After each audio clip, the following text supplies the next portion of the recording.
Hi, welcome and thank you for joining us for our Monday night update. Going to be giving you some critical levels, those daily expected moves, those 68% zones right in here. These red lines are going to be your daily expected moves for Tuesday. We're going to get you guys those level for the SPY, the Qs, and IWM. And we're going to talk a little bit about volatility. Now, that's what's important here because today the SPY was down by 0.33%. And we are outside of that monthly expected move, right? We can close outside of that. But at the same time, volatility on Friday was up by, what is that, 13.16%. So if volatility is up by more than 10%, then that tells us that the market, aka the historical data from volatility, is calling out that there is an 85% chance for an up day in the SPY in the next two trading sessions. And that's what leaks us into Tuesday. So as you go into tomorrow, the volatility, the VIX, the historical data there is calling out that there is an 85% chance to see some green tomorrow. But is it going to get it right? Well, the last 10 times that we have seen this signal, it has only gotten it wrong twice, giving you about an 80% or an 80% success rate for the previous 10 times. Very, very cool to see that. But we're going to consider that as we look at the technicals, because when we look at the technicals here, we were discussing how the 2 hour breakdown right here, not able to hold up in higher levels, does tell us that we should be open to, even on the 30-minute chart, seeing a lower price this week. Now, we have already seen a lower price this week, so that is already done with. If we want to be done with that, we can see some kind of upward move or something like that, some kind of trap if we want to do that. But we're going to consider the signals here and talk about it, right? We don't know if some kind of bounce is coming just because volatility is calling that out. As we look at the 2 hour chart, what should we be prepared for here? Well, if the 2 hour chart is able to cross up here, we still have no reversal signal here for the MACD. And if we blow up that RSI, right, we'll pull this up. You see that you are holding some sort of divergence here on the 2 hour chart. So very, very interesting. You're seeing a divergence on the RSI, not on the MACD at the same time. I like to see them at the same time. When you see them at the same time, you have a much higher success rate of seeing some kind of reversal in trend. So since we're not seeing that, we should judge the positioning of the MACD here and say, even if the 2 hour is able to cross up here, if we don't see it boom to the sky and give us some kind of higher low, then we should be looking for rejection at some point that will turn to the downside. Now, when that does happen, we always want to be aware that a 2 hour divergence can form because we are very, very close, if not already there. Maybe we need to form it this week, maybe we need to form it into next week on this 2 hour chart. But I believe that we are very, very close to one of those kind of squeezes. So we'll have to see. But if that squeeze does not involve a full resolution to the current crisis going on, the Iran war, then we most likely will see lower prices. If we get a full resolution, then you very likely will see a boom to the upside. So being prepared for the potential, right? It's saying there is a 2 hour divergence down here on this RSI that has not confirmed yet. So there is a possibility of turning all this around. But since it is not on the MACD at the same time, we have to take it with a big, big grain of salt and say that a more probable thing to happen here is we get some kind of counter trend move that then fails on this 2 hour chart. Now, when we go into the 30-minute, we can dig a little bit deeper into these shorter timeframes. We can see that towards the end of the day, you actually were able to potentially confirm on this MACD and the RSI at the same time some kind of divergence. So a 2 hour move to the upside here would make sense from the confirmations we see on the MACD and RSI. So I totally understand if someone made a decision today, but the confirmation from this bar did not take you back above the 9 on the 30-minute. That is another kind of check mark, right? I talk about reasons for a trade. Well, one of my reasons is not just the MACD, not just the RSI divergences, but at the same time, I like to see a good confirmation where we do confirm price above that 9 on the 30-minute, which is this red line kind of coming down.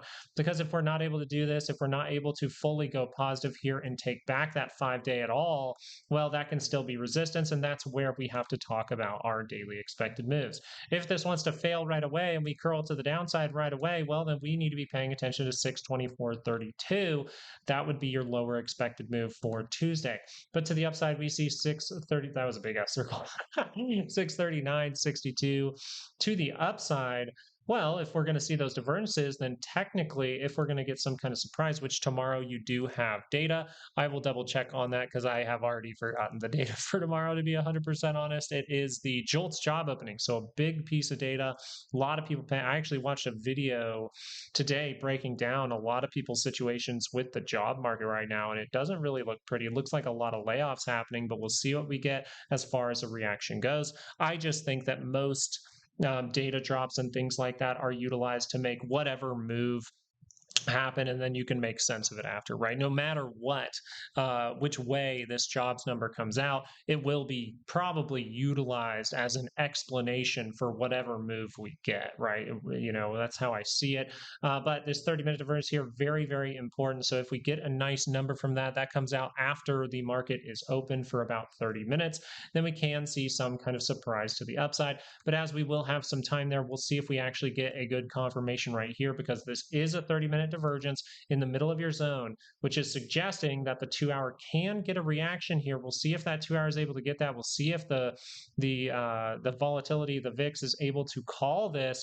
But this still would suggest being very hesitant if we see some kind of squeeze. You need to make sure to pay attention to your decision-making areas. That decision-making area is very blatant with your lower monthly expected move as you're outside of it right now, and your upward weekly expected move in the same area. That would be 655.86. So paying attention there, this is a decision-making area. That means if I make any kind of decision to be a part of some kind of squeeze, maybe the 2-hour confirms up and I take a swing, even though there's no real reversal signal for the 2-hour. Hey, I don't know how you do things, but everyone can trade differently. That would mean that if I play any stretch like this, right, then this would be a decision-making area for the week. We overall went over a lot for the SPY. So I'm mainly going to talk about the differences here for the Qs. At the same time, the Qs are going to be similar in a lot of ways as well. But one thing that I wanted to point out here is no divergence on your MACD right here, and no divergence on the RSI. So the SPY has that sneaky divergence on the RSI. The Qs do not. So the Qs are overall shouting out, hey, we're most likely going to see, even if you get a 2-hour bounce, it's going to roll, it's going to fail. That's what this would say with the data that we have right now. You have an extremely low positioning for your MACD where you are at levels where normally you will create some sort of divergence, if not a divergence, at least on your RSI, because back here we actually didn't have those. But this is an area when you play with these levels where you are very likely to make divergences and see another leg down. So I wanted just to say that early on. This means that the most probable thing for the Qs is, if they get some kind of bounce here as we are completely oversold, we get some relief here, well, they might even get all the way up to that center line and fail that move. That would be the most probable thing. So some kind of upside move that maybe takes care of a gap, and then we fail to the downside, right? Unless we're getting a complete wipeout of the problem, right? The thing that's causing all the selling, a complete wipeout. And we went over oil this weekend. If you want to check that out, even a top in oil does not mean we have a bottom for the market most of the time. We went back through a few cases to show you that. It is a good sign, but it still says do your job and make sure you see your confirmations on the actual chart in front of you. But the Qs here are shouting out something different from the SPY because they don't have the RSI divergence. They are heavily saying that a 2-hour upside move could very, very likely turn us down, and we actually see another wave lower from the 2-hour chart. So I wanted to bring that to your attention. The 30-minute chart here, we're seeing somewhat of a potential rejection divergence, the same problem as the SPY, though. We do see kind of from the MACD here, rejection divergence there. We do see here on the RSI, we have that nice divergence right in here. Triple divergence on the 30-minute, if you want to call it that. That's perfectly fine. But that is suggesting a 2-hour move can happen. That's why we discuss what the positioning of the MACD for the 2-hour really means here. But if the 30-minute is going to see some kind of move to the upside, remember your daily expected move of 565.61 to the upside, and you have 550.95 to the downside. If we fail this right away, we head to the downside. If we're able to confirm to the upside, well, we'll see if a surprise happens with that data. If a surprise happens, you can always use this as support, and maybe we make a second standard deviation move. If you wanted the levels for the second standard deviation move, I'm just going to read those out. I'm a little low on time today. That's why we're doing this like it. 647.27 to the upside for the SPY. That would be 616.67 to the downside for the SPY. And for the Qs, you are looking at about a 572.85, or what is it, 572.95 to the upside, and 543 I'm sorry, what was that? 543.61 to the downside. So pretty much where your weekly expected move is. I just wanted to shout those out. I don't have time to plot them and things like that and really discuss them. They are your 95% zones. If you get a surprise, that is going to be the next level where you are very likely going to see the market get to or just stop in its tracks, because 95% of the time you do land in those zones. So 68% zone going to be very useful, considering the fact that we do have a 30-minute divergence and volatility calling that out. I would be open to some kind of 2-hour move to the upside. We'll see if that's able to come, because we haven't gotten a perfect confirmation of that from either the SPY or the Q. So now let's go over to IWM. IWM in a very interesting spot. Completely okay. This is what we were looking for though for IWM, right? IWM wiping out all of the divergences here. That's very important, because these divergences here tell you that we are capable of taking back the 5-day and capable of making the higher low, that then potentially we go make that upward trend for a bit of time. Some kind of daily move can come from these type of signals. Well, those were just completely invalidated today. So today we completely invalidated. We took out the previous low. We have gotten rid of the divergence on the MACD, or very flat, I would say, gotten rid of it at this point for this point. And at the same time, we have gotten rid of it for the RSI, and it's too extended to say that's extended at this point. So just because IWM wasn't able to make any kind of higher low over here, that told us, we're breaking to the downside, which means IWM is going to be in a similar boat. Now, anything can happen here, right? If we get some crazy news, this crosses up and it just remains positive, that's perfectly fine. Test the high, go make a new one. But as of right now, what this is saying is we're going into negative territory again. We wiped out all of the reversal signals, so we most likely have to remake those in order to consider a big daily move to the upside, some kind of squeeze at this point. That means that this would most likely need to do some kind of shape to give you a higher low. We call that the nice little Harry Potter there. But considering the SPY, considering especially the Qs there with how bad those signals look for the bulls right now, you would say a 2-hour move to the upside that then fails, and then maybe we create another point of divergence over here makes a little bit more sense. But overall, this tells you that any 2-hour move to the upside, if you do see one over the next few sessions, you want to be very critical of that move. It doesn't mean the move has to fail. It doesn't mean we have to roll back down. This is just what happens most of the time. I still have to do my job while that is forming to see if my reasons for some kind of put position do pop up. But that's what the IWM is overall telling you from the 2-hour chart. The 30-minute chart here does look a little bit different. You're seeing no divergences, just a complete wipeout here from your RSI. This means a lot. This means that IWM could spend some time down here before getting any kind of 2-hour move. So you'd be still looking for a 30-minute higher low. You'd be still looking for a 30-minute divergence to really say, like, yeah, the 2-hour chart is going to whip back around for IWM. So IWM suggesting, not in the best state as of right now. So here's your daily expected moves: 243.61 to the upside, 235.61 to the downside. And if you got that 30-minute move, well, you look at the positioning of the MACD and say, hey, if we do this all day, and then Wednesday opens up and we're rolling, that makes total sense, and we are very likely to test the low and go make a new one. So I wanted to bring that to your attention. But let's go talk about volatility for a second here, because volatility had some interesting signals going into today. Volatility telling us that there's an 85% chance for an update. What do we notice here from volatility? Well, we start to see some sneaky little divergences on your RSI with the potential for double top.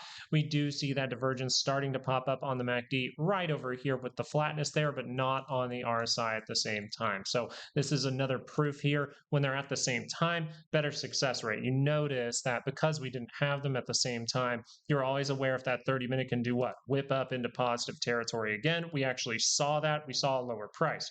Now, the confirmations you have for volatility here suggest that you can get a 2-hour move to the downside. Now, if we look at these charts, though, this could be a sneaky little trap here. I don't know if we could see a good 2-hour move to the upside, if something's cooking in the crisis that's going on. I think it's very interesting, because if the 30 minutes able to just confirm down here, it would suggest that this 2 hour is going to continue to pull down towards that center line, where you're always aware that the positioning for volatility is suggesting, hey, watch out if this ever curls back up, right? The same thing we did right here.